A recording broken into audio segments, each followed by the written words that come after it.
বাফেলোর ১২৬৯ Genesis স্ট্রিটে ২ alarm অগ্নিকাণ্ডের ঘটনা ঘটে।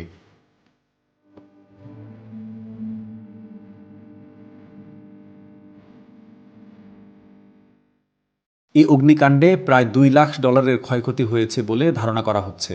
৪ অক্টোবর শনিবার স্থানীয় সময় ভোরে বাফেলোর ইস্ট সাইডে ঘটে যাওয়া এই অগ্নিকাণ্ডে ৫ জন ফায়ারকর্মী আহত হয়েছেন। তবে তাদের আঘাত প্রাণঘাতী নয় বলে জানিয়েছেন সিটি মুখপাত্র।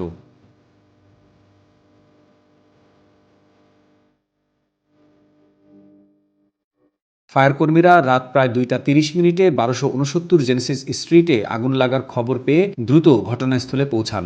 কর্মকর্তারা জানান, আগুনটি ভবনের পেছনের অংশ থেকে সূত্রপাত হয়েছিল এবং তা দ্রুত নিয়ন্ত্রণে আনা সম্ভব হয়েছে।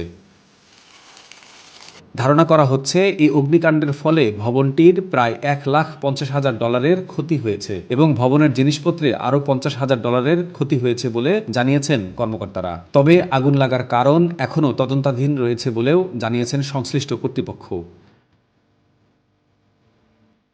মোহাম্মদ রাফিউজ্জামান, নন্দন নিউজ।